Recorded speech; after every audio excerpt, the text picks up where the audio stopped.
Bonjour à tous, bienvenue dans notre cuisine. Aujourd'hui, je suis en compagnie de François de Gasperi. Bonjour François. Salut Florian, je suis ravi d'être avec toi aujourd'hui pour notre nouvel épisode des recettes de l'Anthropocène. C'est un plaisir partagé et aujourd'hui, on va s'intéresser à un aliment, comme dans chaque émission, qu'on va un peu décortiquer, analyser. Et on s'intéressera aujourd'hui à la pomme, François. Ouais, tout à fait. La pomme, c'est un fruit, on le sait tous, qui est très commun, qui est omniprésent sur les étals de nos marchés et de nos supermarchés, qui est aussi très abondant dans l'imaginaire collectif. Et pourtant, il n'est pas originaire de nos contrées, donc on va essayer d'en comprendre un peu davantage sur ce fruit. Ouais, d'ailleurs, la pomme, donc elle est originaire, on va le voir un peu plus tout à l'heure en détail, elle est originaire du Kazakhstan et de la Chine, sur les hauts plateaux des montagnes du Tian Shan. Mais cette pomme, elle a plus rien à voir avec la pomme que l'on consomme aujourd'hui. Et même plus, la pomme que l'on consomme aujourd'hui, elle a plus grand chose à voir avec la pomme que mangeaient nos grands-parents. Et oui, l'industrie est passée par là. Tout à fait. Et pour accompagner notre récit aujourd'hui, Florian, on va s'adonner à une petite recette, une tarte tatin au calvados. Et pour cela, quelques ingrédients, tu nous en dis plus ? Alors, pour faire cette recette, on a pris 2 kg de pommes Melrose, une bouteille de calva parce que c'est toujours meilleur quand c'est un petit peu flambé, ça rajoute un petit goût sympa, du beurre, du sucre roux et une pâte brisée que l'on a préparée juste avant l'émission. Ouais, et tout à fait. Un petit détail supplémentaire, donc la pâte, on l'a fait à partir de farine d'épeautre, puisque comme vous le savez, on a aussi travaillé sur l'épeautre pendant ces recettes de l'Anthropocène. Avant toute chose, on va passer dans la cuisine, on va peler nos pommes, les découper en 4, et puis je vais te laisser, Florian, à ce moment-là, nous raconter un peu plus les origines de ce fruit bien connu. C'est dans les montagnes d'Asie centrale, à la frontière entre le Kazakhstan et la Chine, que poussent les pommiers sauvages, dans la chaîne du Tian Shan précisément. Depuis plusieurs milliers d'années, le pommier Malus cerevisi, de son petit nom, y forme une forêt primaire. Au néolithique déjà, les hommes vivant sur place consommaient les fruits de ce véritable jardin d'Éden. Puis ce sont les Chinois qui ont commencé à les domestiquer près de 3000 ans avant notre ère et qui, par la route de la soie, les amena jusqu'au monde arabe puis grec. Au 1er siècle, Pline l'Ancien répertoriait déjà près de 100 variétés différentes présentes en Europe. Cette arrivée dans le monde méditerranéen marquera très fortement notre culture. Après ce détour historique, allons sonder les mythes et mythologies où la pomme est aussi un fruit omniprésent. C'est une histoire symbolique que nous souhaitons maintenant vous conter, celle des imaginaires et légendes où la pomme apparaît sous une figure duale, tantôt reléguée au rang de paria de nos étals, associée au péché originel, au poison des sorcières, tantôt à l'amour, au fruit de la connaissance, ou à son utilisation pour composer des remèdes dont le nom pommade porte encore un témoignage. Cette histoire parcourt les âges et ceux du Jardin d'Éden à celui tout aussi répandu aujourd'hui d'une marque californienne bien nommée Apple. Cette histoire millénaire débute aux origines de la chrétienté. La pomme y est associée au fruit du péché originel. La Genèse de la Bible débute par la description du commencement de la vie. Selon le mythe, Dieu planta 2 arbres dans le jardin d'Éden. Le premier arbre est celui de la vie. Il est placé au centre du jardin pour symboliser l'immortalité. Le second arbre est celui de la connaissance. Il symbolise la distinction entre le bien et le mal. Lors du 6e jour de la création, Dieu crée l'homme à son image à partir de la poussière de la terre. Mais Dieu, considérant que l'homme ne pouvait vivre seul, il créa alors les animaux. Ces derniers n'étant pas une compagnie suffisante pour l'homme, alors Dieu créa la femme à partir d'une côte surnuméraire d'Adam. Dieu plaça Adam et Ève au cœur du jardin d'Éden et leur ordonna de ne pas manger les fruits de l'arbre de la connaissance, sous peine de mourir. Mais la femme, Ève, à l'initiative du serpent, fut tentée et mangea le fruit de la connaissance. Alors Dieu se rendit compte de cette déconvenue et réalisa que Adam et Ève étaient nus. Il comprit qu'ils avaient alors péché. Il maudit le serpent, Adam et Ève, et les répudia du jardin d'Éden.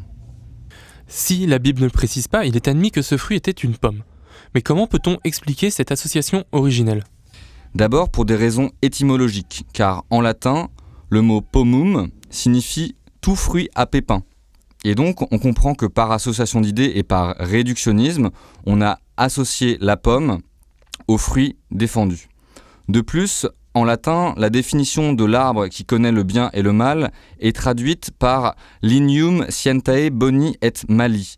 Or, il faut savoir que le mot malum, malus, renvoie tantôt au synonyme et à l'adjectif méchant, tantôt à l'arbre pommier en tant que tel. On comprend donc que, par association étymologique, on a réduit la pomme au fruit défendu. La tradition et l'art en général, que ce soit l'art pictural ou l'art littéraire, ont aussi contribué à la représentation de ce fruit comme étant une pomme. Mais d'autres interprétations existent, et parmi lesquelles l'idée que le fruit défendu aurait été une figue. C'est en raison du fait que Adam et Ève se cachent leurs parties intimes avec une feuille de figuier au moment de la découverte du péché originel par Dieu. Quoi qu'il en soit, aujourd'hui, on ne saurait remettre en question l'hypothèse générale du fait que ce fruit était une pomme, puisque l'imaginaire collectif associe la pomme à ce péché originel. Bon Florian, les pommes sont pelées, on va maintenant passer en cuisson. Tu vas nous ajouter une bonne noix de beurre, parce qu'il faut quand même y aller. Et on va donc rajouter nos pommes avec un peu de sucre pour les faire gentiment caraméliser, et puis on déglacera ensuite au calva pour flamber. Voilà. La pomme connaît des symboliques apparemment distinctes, mais qui se recoupent et se rejoignent dans une certaine mesure. Comme beaucoup de symboles, ceux de la pomme ont une double nature à la fois bénéfique et maléfique. C'est ce que nous confirme une étude de l'historien Michel Pastoureau, pour qui la pomme est un symbole.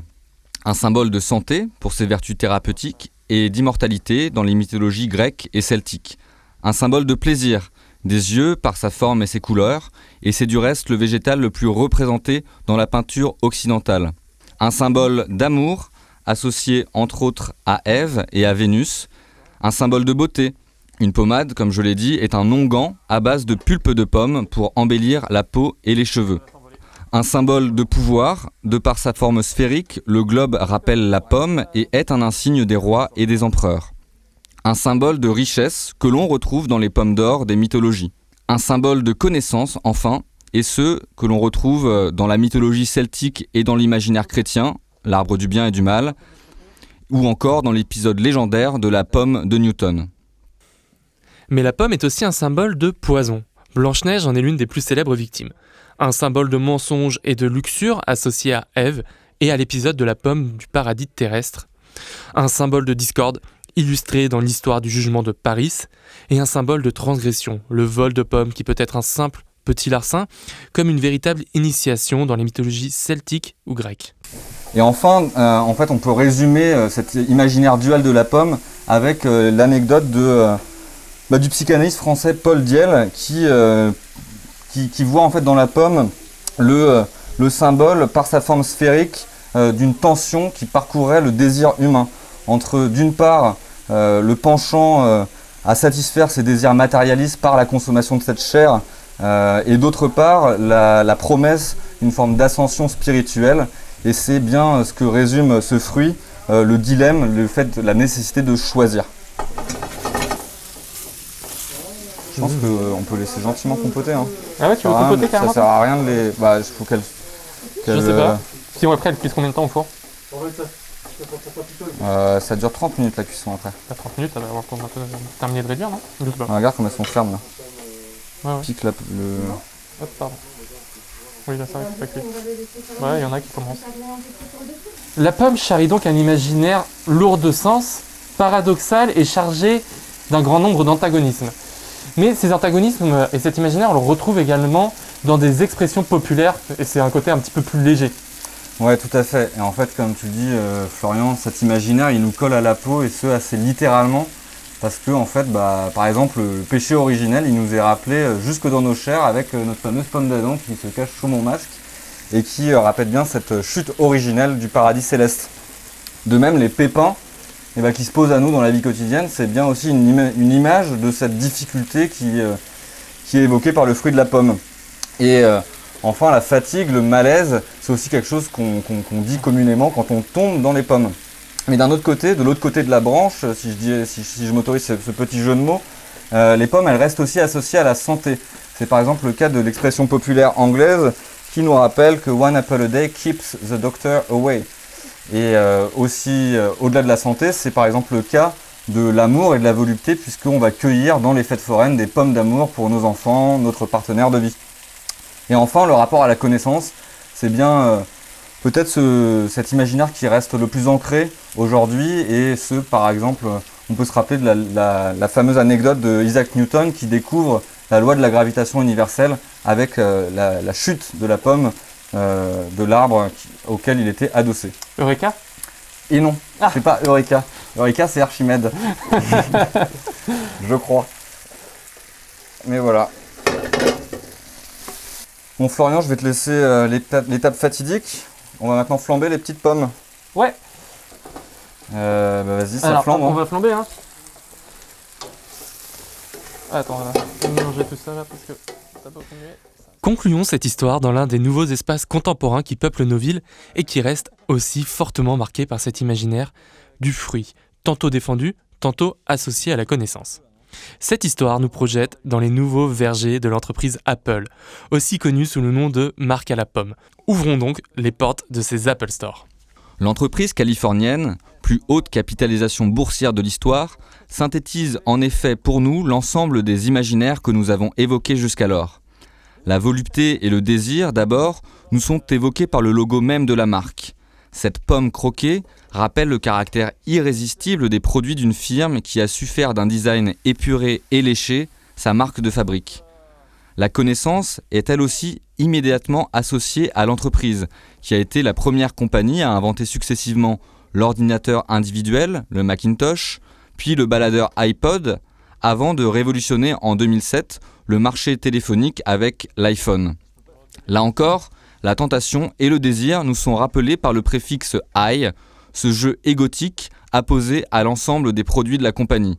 « Je veux » pourrait-on conclure comme leitmotiv de l'entreprise. Moins reluisantes sont pourtant les conséquences de l'exploitation de ce verger mondial par l'entreprise pour concevoir ces machines. Parcourons rapidement l'envers du décor de cette pomme moderne dont le traitement pourrait s'apparenter à ce que nous qualifions de « fait anthropocène total ». Rappelons d'abord brièvement que les composants nécessaires à la constitution de ces nouveaux téléphones intelligents nécessitent une extraction intensive de minerais. C'est le cas du cobalt, dont l'exploitation s'opère via l'enrôlement d'enfants, comme c'est le cas en République démocratique du Congo. Pour la première fois d'ailleurs, un procès a été intenté contre les géants du numérique à l'initiative de l'ONG International Right Advocate.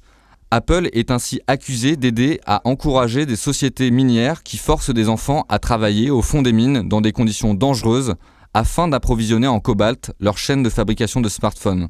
Atteinte aux droits humains mais aussi pollution nombreuse, la production de ces pommes modernes n'est pas sans effet. C'est aussi le cas des usines d'assemblage d'Apple à Zhengzhou, appelée Apple City du fait de la présence de Foxconn, sous-traitant de la marque à la pomme. Dans cette ville chinoise, la couleur, originellement vert pomme, s'est rapidement transformée en un argenté qui colore l'air. La production quotidienne de près d'1 demi-million d'iPhone s'accompagne en effet de fumées toxiques et d'une hausse de la pollution record de dioxyde d'azote, comme le rapporte notamment un rapport de la banque Stanley Morgan. Bon Florian, on est retourné à l'arrière de la cuisine. On l'a vu à travers l'exploration de ces vergers contemporains de l'entreprise californienne Apple. On le voit, la pomme c'est bien un fait anthropocène total. Mais maintenant on va revenir un peu à nos moutons ou à nos pommes plus classiques je devrais dire. Et tu vas, pendant que tu abaisses la pâte qu'on a réalisée, nous en dire un peu plus sur les enjeux contemporains de ce fruit bien connu qu'est la pomme. Cette place prépondérante de la pomme dans la culture populaire est concomitante avec une production du fruit cette fois et une consommation répartie sur la totalité de la planète. Certes à des niveaux différents. Hormis en Afrique subsaharienne, où la pomme est très peu présente, tous les autres continents ont une production plus ou moins importante de pommes.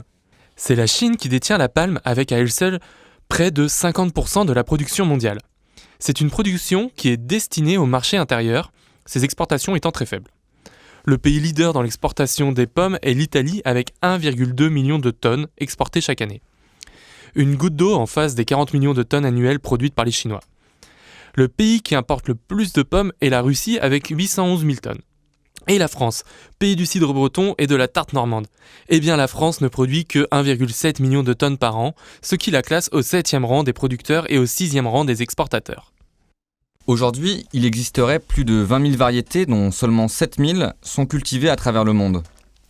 Malheureusement en France, et c'est une statistique que l'on retrouve dans tous les pays du monde, seules 4 variétés concentrent 65% de la production. Et ça, c'est le grand drame de la pomme. Le fruit du savoir est associé à une perte de connaissances génétiques. L'industrialisation de l'agriculture a sélectionné des variétés pour leurs caractéristiques de production. Rendement, résistance aux maladies et aux pesticides, aux méthodes d'agriculture intensive. Et bien évidemment, les critères nutritifs ou la capacité des variétés à résister au changement climatique n'ont pas du tout été pris en compte. Ces variétés, vous les connaissez, ce sont la Pink Lady, la Granny Smith, la Gala ou la Golden Delicious. Certaines études ont montré que les pommes de ces variétés contiennent jusqu'à 100 fois moins d'éléments nutritifs que les variétés de pommes que l'on consommait il y a encore une centaine d'années. C'est-à-dire qu'il faudrait manger 100 Pink Lady pour avoir absorbé le même nombre de vitamines que si vous mangez une variété ancienne produite en agriculture biologique. Au-delà des pertes nutritives, ce modèle agricole impacte la culture et la qualité paysagère de nos campagnes. Les bocages normands, les haies de pommiers des bords de route sont remplacés par des champs intensifs. Et cette perte de diversité s'accompagne d'une perte des capacités d'adaptation des cultures de fruitiers aux enjeux de l'Anthropocène. On va maintenant préparer un caramel. Pour ce faire, on verse le sucre avec un peu d'eau dans le fond d'une casserole jusqu'à obtenir une couleur rousse. Attends, faut pas qu'il boule là. Faut mettre de l'eau. Une goutte d'eau. Ok, hop, avec ça. Ouais. Je crois qu'il faut pas remuer. Si tu remues, toi tu fais comment? Je sais pas. Vas-y, je vais le réchauffer vite fait le plat.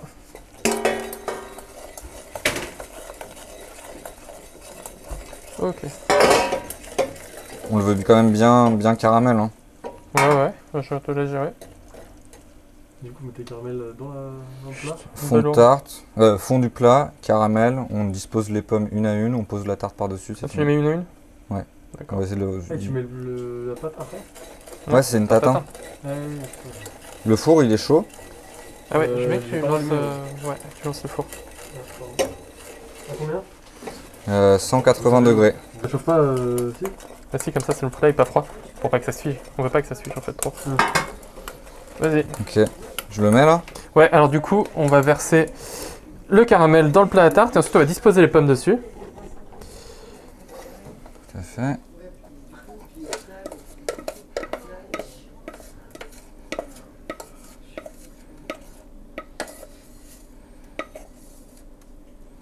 Oh, parfait. Et donc là, il faut les mettre dans ce sens-là. Je te laisse mettre la disposition. Bon, tu peux faire avec moi, on fait une rosace. Hein. Par contre, Ouais, est-ce mais là, que- ça va mettre des mains partout. Non, c'est pas ça.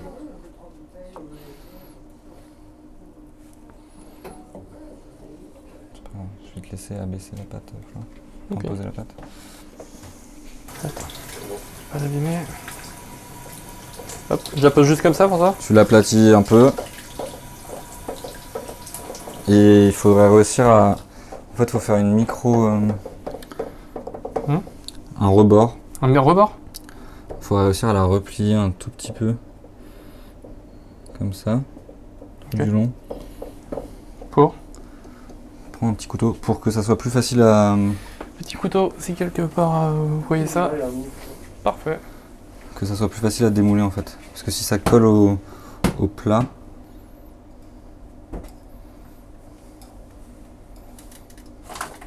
Si ça colle au plat, ça fait quoi?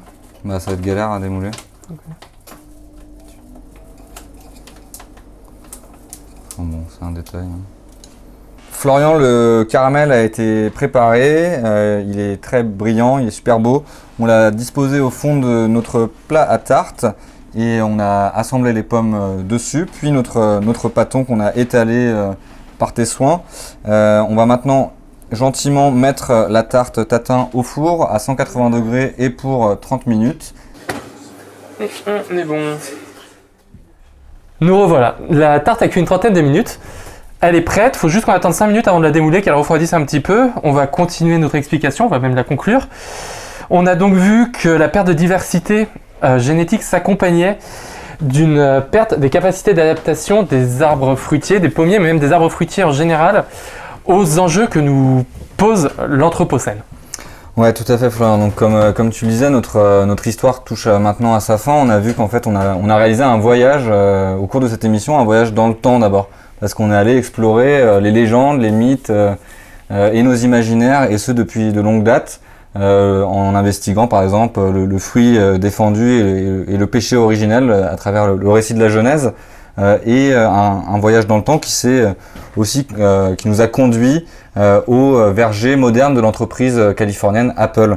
C'était aussi un voyage dans l'espace parce que nous avons parcouru un bon nombre de territoires pour cette émission qui nous a fait traverser les bocages normands et les mines de cobalt de la République démocratique du Congo. Et je crois à ce titre que tu voulais marquer une dernière étape pour conclure notre voyage, et ce, dans les plaines kazakhs, comme tu nous en disais. Exactement, on va retourner dans les montagnes du Tian Shan, où la réalisatrice scientifique et militante de la nature Catherine Pex a réalisé un documentaire. Elle a essayé de retracer en fait l'origine de ces fameux pommiers endémiques de cette chaîne de montagnes. Elle est retournée dans les forêts primaires et elle a suivi le militant et scientifique kazakh, donc, qui s'appelle, je reprends mes notes parce que c'est pas forcément évident à prononcer, Aymak Djangaliev. Alors, ils se sont rendus compte que c'était du coup réellement des forêts primaires parce que la diversité génétique de ces pommiers est très importante. Mais ces forêts, elles sont actuellement en péril. En péril parce que l'urbanisation, la pollution tue petit à petit et mange sur ces forêts. Et donc, à travers d'une enquête scientifique, on découvre que la diversité génétique de ces pommiers est très importante, et c'est cette diversité génétique qui nous intéresse. Pourquoi ? Parce que, à travers la pluralité des caractères qu'expriment ces fruits, on peut retrouver plusieurs façons de résister aux enjeux du changement climatique, aux défis du changement climatique actuel. Et en réutilisant ces pommes, donc des variétés qu'on a oubliées finalement, en les remplaçant nos variétés actuelles, on peut peut-être répondre à une agriculture de demain, une agriculture sans pesticides, et une agriculture anthropocénique. Bon, Florian, j'ai l'impression à t'entendre que la boucle est bouclée. En explorant ensemble ces plantations de pommiers sauvages chez Malus sylvestris, on se rend compte que les enjeux du futur sont à résoudre dans les réponses de fruits millénaires dans le passé finalement. Et donc, au total, c'est bien l'histoire de l'Anthropocène qui se déplie dans cette simple recette banale de tarte tatin. Et on se rend compte que notre histoire future, ces défis à résoudre, ils sont bien éclairés par le passé, et l'ici est éclairé par l'ailleurs.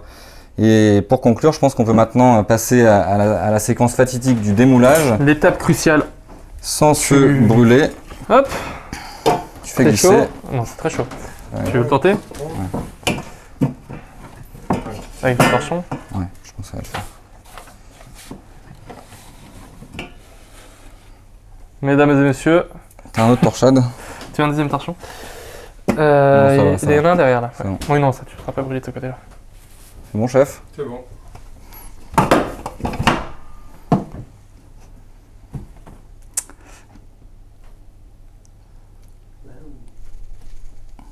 Ça tient.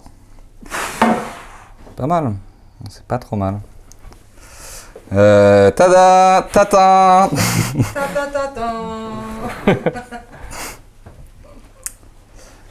Écoutez, Bah, je crois qu'il n'y a plus qu'à déguster. Hein.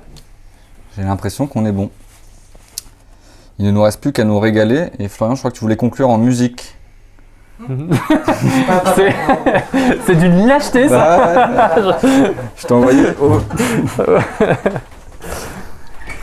Bon, bah on est bon. Elle est pas si ramassée.